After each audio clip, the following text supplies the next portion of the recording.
So okay, for today's vlog, itong Ford Ranger yung wash over natin. So papakita ko sa inyo, ayan, ito yung problema niya, yung hood. So faded na siya, nagbubudlig na rin to. Ayan. Tsaka yung fender, tsaka yung roof. So usually pag ganito nga, ina-advise natin sa mga client, much better kung i-stripin natin kasi ilalim na nito may problema. So kumbaga may mga oxidation na nangyari. But since yun nga, yun yung napag-usapan namin ni sir, wala na siyang pang additional kasi pag kumbaga bebenta rin yan naman raw eventually yung sasakyan. So ngayon ang gagawin po natin is sasagarin ko na lang sa liha, tapos i-repaint na lang natin, kumbaga papatungan na lang natin ilamos. Liha muna natin yan, makikita nyo yung mga may dimple para yung mga ayusin natin. Ayan, may mga tama siya. So bali nalihan na natin yung ating Ranger. Kung makikita nyo, halos sinagad-sagad na natin na liha rin yan. Mas lalo na ho dito sa mga fender, yung mga parts na faded. Ayan, kung makikita nyo, nakalabas na yung bakal nyan. Pero ayan o, ayan sinasabi ko, sagad lihan yan pero hanggang ilalim yan nagpuputok. So yan po yung natin, yung sinasabi natin na mas maganda kung i-stripin natin para ma-refresh natin yung ilalim. So ito hindi pa masyado. So ganyan siya before. Ayan, nagpuputok-putok na yung paint niya, kaya nagfe-fade. Okay guys, so kung makikita nyo, diba, kung natatandaan nyo, faded yung hood natin. So ngayon, sinasagad natin sa liha yan para tumibay-tibay siya. Kasi pa-primer na natin ang buo yan.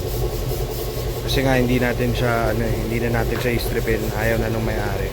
Guys, ayan, pina-primer na natin tong hood niya para ma-clear natin siya ng after ilang araw, tapos pwede na tayo makapag-pondo at kulay. Yan, tamang proseso lang po yan, hindi natin minamadali. Guys, so ayan na po yung ating hood. Pugaan na po natin siya ng primer. Okay guys, ito na po yung ating mga fender ng Ranger natin. Mga kalas-kalas po yan, pati itong mga bumper. Ultimo itong hood. Ayan. So ayan po yung sasabi natin, pag hindi natin in-strip, usually pina-primer buo natin para tumibay-tibay. Although ulitin ko guys, pagka talagang nakita natin yung paint nyo is first stripping na, talagang sinasuggest natin strip. So ayun guys, bali na po tuloy yung video natin. So katulad ng sinasabi ko kanina, yun nga yung case na ito, pagka mga ganong faded, usually talaga maganda pagka ini-strip natin. But since yun nga, hindi na pumayag si sir magpa-strip kasi eventually bibenta rin niya naman raw. Pwede naman siya, kaya lang syempre hindi rin kami nag-warranty ng ganun dahil papatong na naman tayo ng paint. So yung mangyayari nun, yun pa rin yung ilalim niya. So dapat ayusin natin. Pero ito na, ayan, nabuga na natin, hindi na natin na videoan talaga. Ayan o. Umalis kasi ako kanina. So ayan, bali nabuga na natin lahat. Makikita nyo naman, kalas-kalas po yan o. Napakaganda. Kung gusto nyo ng quality yung gawa, dapat ganyan. Kalas-kalas. Ayan na po yung Ranger natin, kalas-kalas na, tapos naka-prep na rin yung body, nalihan na rin po natin. Ala yung bubong na lang, sasagarin na lang natin yung bubong sa liha. Tapos pagkakalas po natin, pasok na natin sa oven para masimulan natin bugahan to. Ayan, para yan, katulad doon sabi ko, ganyan po tayo gumawa, kinakalas po natin. Although meron nga tayong disclaimer, usually kasi yung iba ayaw na nila ipakalas, so depende po dun sa may-ari kung gusto nila ipakalas yung mga door handle, mga headlight, taillight, etc. So ayan, pinupondohan na po natin yung Ranger natin.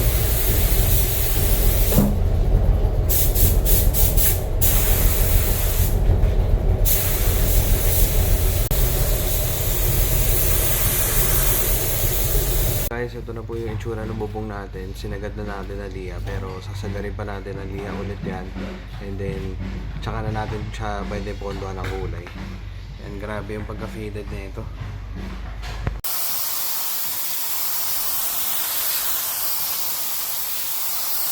Ayan, ito na po, bagong tapos lang yung Ranger natin. Makikita nyo kung gaano kalinis. Ayan, kalas-kalas po yan. Makikita nyo kung gaano kaganda yung buga natin. O, diba? Napakaganda ng latag ng pintura. Quality materials yan tayo, tsaka hindi tayo gumagamit ng mga substandard or acrylic materials. So guys, ayan, bale itong tailgate natin, binabuff na po natin siya. So ang gamit po nating machine is orbital, tapos green pad po for heavy cut compound. Bale heavy cut po siya, tapos yung compound natin is Menzerna na 1,000. Guys, nalihan na natin yung ibang panel. So ganyan yung magiging itsura niya pagka niliha. Ayan, makikita nyo ang ganda ng latag. Pero lilihain pa natin yan, tapos pwede na natin silang buffingin. Okay guys, ayan, malapit na po matapos ng Ranger natin. Nakita nyo, napakaganda ng latag ng pintura natin, oh. Mas maganda pa sa brand new. Quality materials lang tayo. Ngayon, kung gusto nyo mag-inquire or magpa-estimate, dalhin nyo po yung kotse nyo dito. Banitech Auto Restoration. Wazeable po kami. And may telephone number kami. Pwede kayo tumawag or mag-message kayo sa page namin. Napakaganda po ng Ranger. Quality materials lang po. Hindi po tayo gumagamit ng mga substandard o yung mga mumurahing klase ng pintura. So, yung budget po natin medyo kailangan rin po iugma natin dun sa presyo ng materyales. Guys, ito naman yung side na nabuff na natin. Pero first buffing pa lang po yan. Pero makikita nyo napakaganda po. Maski nung latag, para po siyang nananalaming ka. Wet look po. So okay guys, bale ang ginagawa natin ngayon dito, binabuff na lang natin to. Tapos yan, halos buo-buo na. Tapos yan, medyo napolish naman na natin yung headlight niya. Yun nga lang sa loob yung madumi niya. Tapos ito naman guys, yung mga black trims niya. Kung makikita nyo, namumuti na yan. Yung mga yan. So bali, i-restore natin yung mga yan. Babalik natin sa pagkaitim niya. Okay guys, first step buffing pa lang tayo. So ginagamitan natin ng orbital tong hood.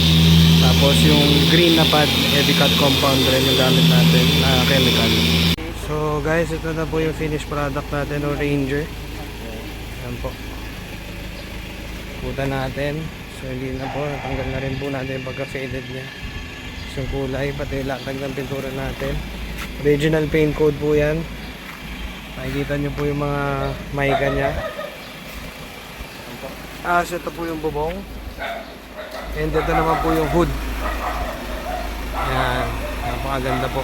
So pakita ko lang. So for every washover, ito po yung mga freebies natin, yung mga black trims niya. Ayan, oh. Pag nakita nyo, para siyang brand new talaga. Kumbaga restored siya kasi iba nagiging glossy yan. Ayan. So ayan na po yung pinaka finished product natin. So kung mag-inquire kayo, dalhin nyo lang dito sa shop namin para mas ma-estimate natin na mas maayos.